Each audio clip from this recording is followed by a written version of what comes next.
Have you ever looked at someone who always seems to have money flowing into their life and wondered what they're doing differently?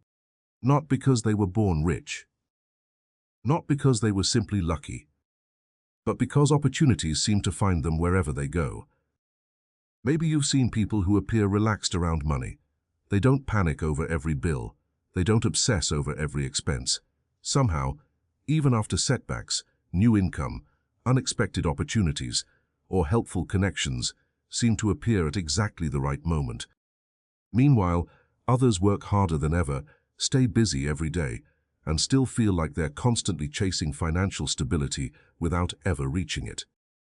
It's easy to assume the difference is intelligence, education, or luck. But the interesting thing is that many psychologists, behavioral researchers, and people who study human performance have noticed something fascinating.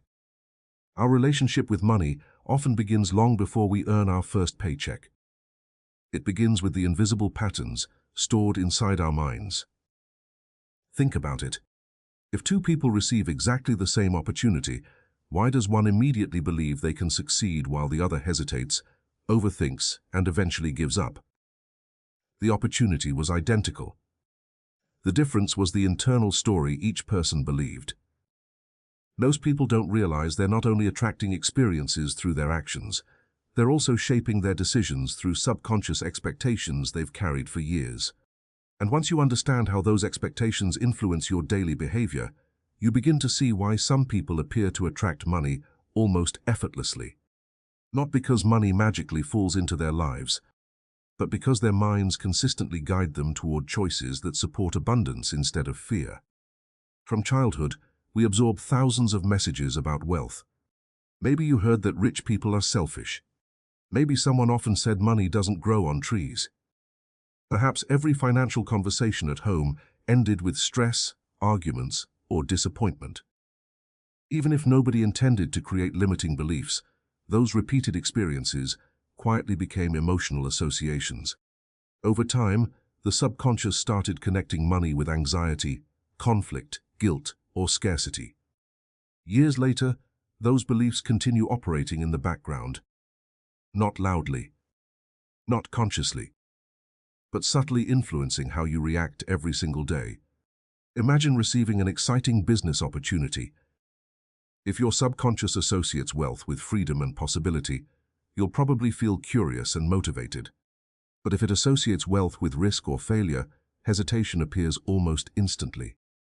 You begin questioning yourself. Maybe I'm not ready. Maybe someone else deserves this more. Maybe it's too risky.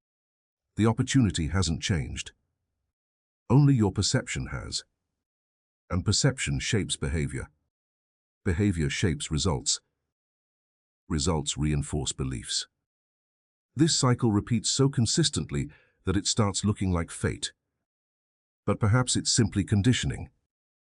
Many people believe attracting money starts with earning more, yet lasting financial change often begins much earlier. It begins by noticing the emotional reactions that appear whenever money enters the conversation. How do you feel when you check your bank account? How do you react when someone around you becomes financially successful? Do you feel inspired? Or do you immediately compare yourself? Do you secretly believe there's never enough for everyone? Or do you believe opportunities continue expanding? These questions may seem simple, but they reveal the emotional blueprint your subconscious has been following for years. The subconscious doesn't primarily respond to logic.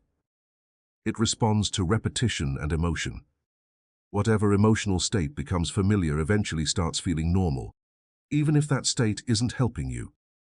That's why some people repeatedly recreate financial struggles without realizing it. Scarcity has become emotionally familiar. The mind naturally seeks familiarity, not necessarily happiness. This surprises many people. We often assume our minds automatically pursue what's best for us. In reality, they frequently return to what's familiar because familiarity feels safe, even when it limits us. Think about someone learning to ride a bicycle. At first, every movement feels uncomfortable. Balance requires attention. But after enough repetition, riding becomes automatic. The subconscious learns through repeated experience. Money beliefs develop in much the same way. If you've repeated thoughts like, "I never have enough," "money disappears quickly," or "I'm just not lucky," those ideas slowly become mental habits. Eventually, they influence decisions without asking permission. You may avoid investments because fear feels safer. You may hesitate before negotiating your salary. You may delay starting the business you've dreamed about for years. Not because success is impossible, but because your subconscious prefers certainty over uncertainty, even if certainty means remaining exactly where you are. Many successful entrepreneurs describe a similar turning point. They didn't suddenly become different people overnight. They gradually changed the way they interpreted challenges. Instead of seeing rejection as proof they should quit, they began viewing it as information. Instead of treating temporary setbacks as permanent failure, they treated them as feedback. That subtle shift transformed countless future decisions. Psychology often calls this cognitive reframing. The law of attraction community may describe it differently. But both perspectives point toward an interesting idea. The meaning you assign to experiences influences your future actions. When you believe obstacles are temporary, you continue moving. When you believe obstacles define you, you stop. The external situation may be identical. Your interpretation creates completely different outcomes. This is one reason confidence often appears magnetic. Confident people don't necessarily know more.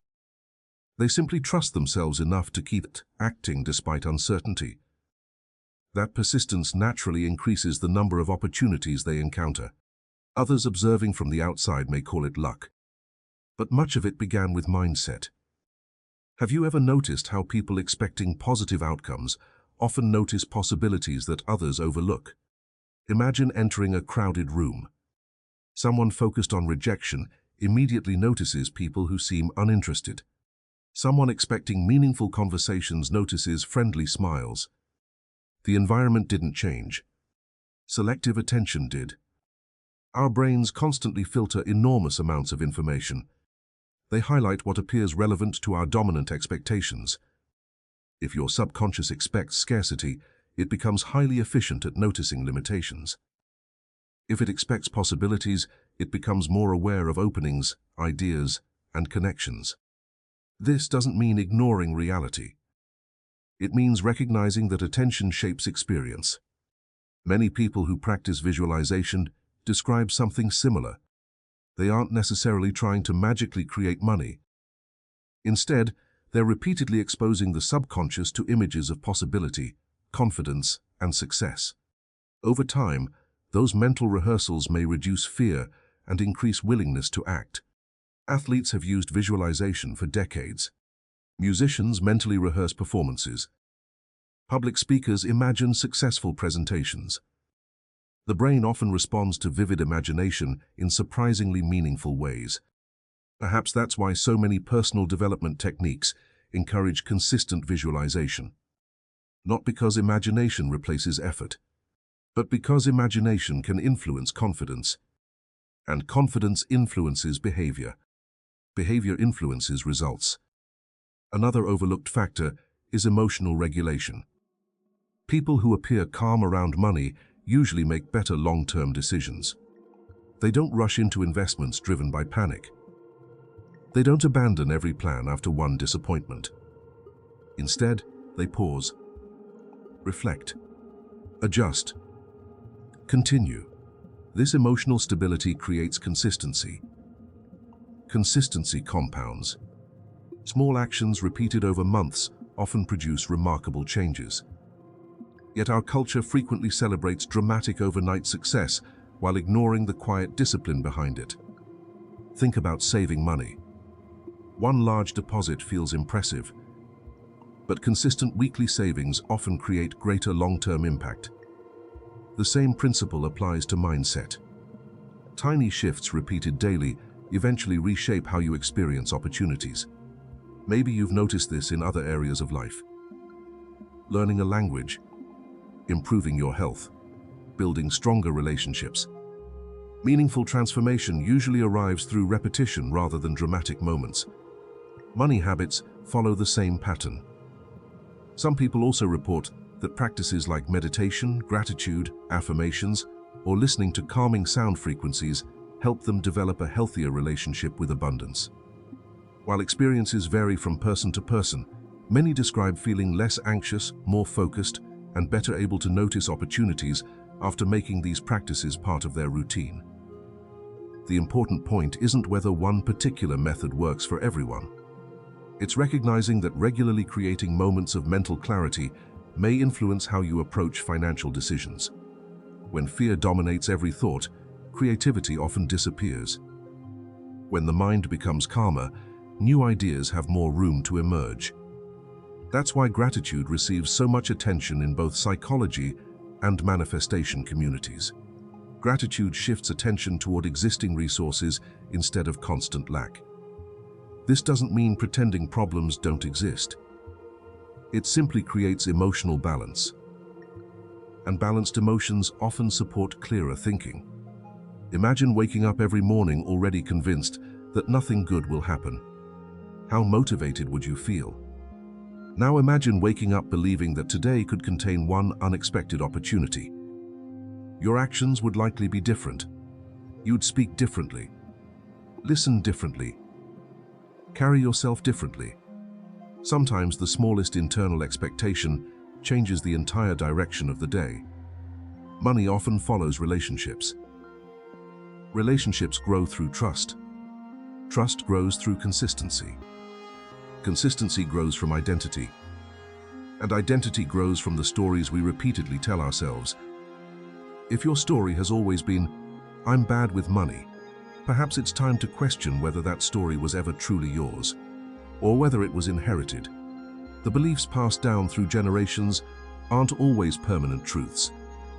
They are often repeated perspectives shaped by different circumstances. You have the ability to examine them, challenge them, replace them. Not overnight, but gradually. Because every new thought repeated consistently becomes another layer in your subconscious programming. Every encouraging decision strengthens confidence. Every small financial improvement becomes evidence that change is possible. Eventually, what once felt impossible begins feeling normal. And that's where many people notice the biggest shift. Not when millions suddenly appear, but when abundance no longer feels unfamiliar. When financial growth becomes emotionally comfortable instead of intimidating. When opportunities no longer seem reserved for someone else. Because your internal world has slowly started matching the future you're trying to build. Perhaps effortless attraction isn't really effortless after all. Perhaps it reflects years of invisible habits, emotional patterns, subconscious conditioning, and consistent decisions working together. From the outside, it looks like luck. From the inside, it's often the result of countless quiet moments where someone chose possibility instead of fear. And every one of those moments began with a single decision: to stop believing that the past automatically defines the future.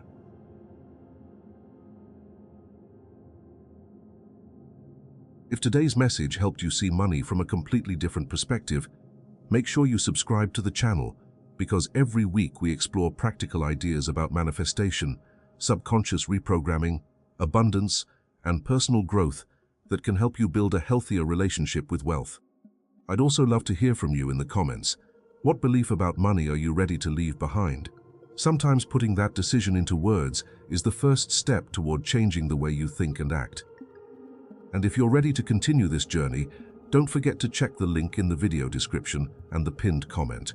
You'll find additional resources designed to help you strengthen an abundance mindset and continue developing habits that support long-term financial growth. Thank you for watching, and remember, meaningful change rarely begins with your bank account. It begins with the thoughts you repeat, the emotions you practice, and the choices you make every single day. I'll see you in the next video.